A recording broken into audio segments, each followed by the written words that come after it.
Hey guys, how's it going? This is Brian in the 1964 Chevrolet Corvair.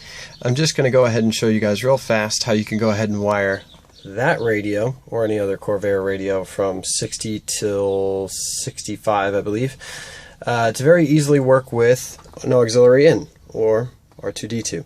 Basically cell phone, iPod, anything compatible. So, first order of business, what we're going to do is you're going to remove this radio from this dash. Go ahead and pull the potentiometers out. There's bolts behind them both. Be careful of this one. It's got 3 leads that go to a tonal control.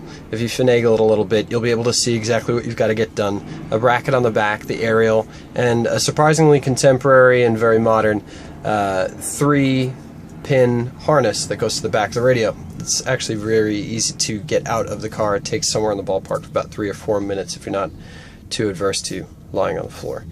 So once you go ahead and get that thing out of there, get it out onto your workbench and flip the top of it open. When you take the top of it off, you'll see some quite antiquated circuit boards and the 2 potentiometers. The tuner potentiometer is way in the back, but you don't have to worry about that guy, because like I said before, there are far more extravagant ways to wire up an aux in, but we're going to do a very simple way, so this way you don't have to burn up a lot of time or spend a lot of time on a radio that maybe is quite staticky like mine is.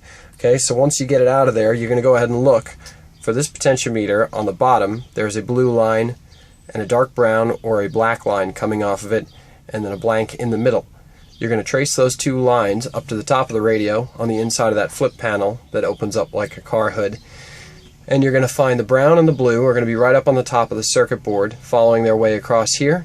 You're going to solder into them with your common ground from this, and then your left or your right.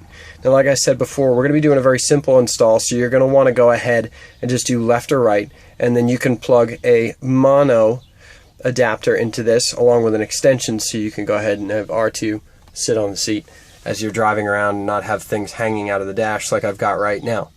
Okay, as was said before, there are far more extravagant ways to do it with headphone jacks that cancel the AM signal, but if you tune to a station that's actually not there, unlike FM, most of the time you'll just have silence, so you can go ahead and have the signal come through. Now, to make things easier, what I've done is I've got another radio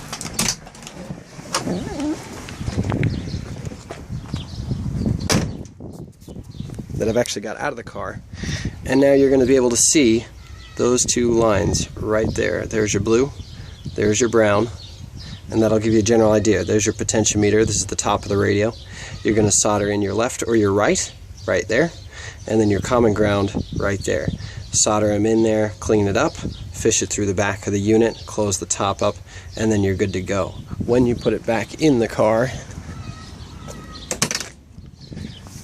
do yourself a favor, do a test run, but don't do it with your phone, because if you've wired up something wrong, your phone's going to burst into flames, and then you're going to have a bit to explain over at the T-Mobile store.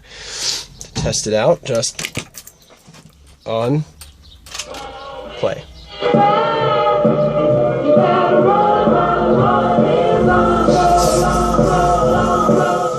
If you're as OCD as I am, you know that the AM radio is far more conducive to the type of music that was coming out when this car was still being freshly minted in Detroit.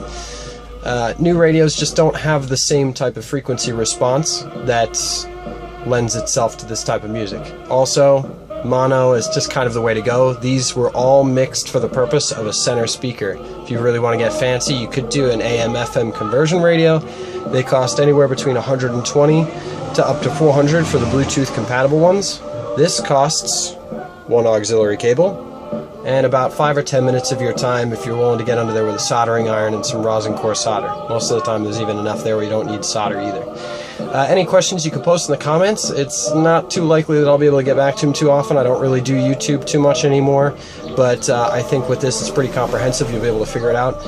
Once again, there's lots of different ways that you can go ahead and do this with much more elaborate setups, but I prefer this way just because it's straightforward, it's simple, it's easy, it's cheap, and anybody could pretty much do it. If you own this kind of car, you've probably already taken half this stuff apart already. So, there you go. This is Brian once again in the 1964 Corvair, showing you how to make that, work with that, or work with your phone, so basically you can drive around and listen to proper music through a proper stereo. Okay, see you around.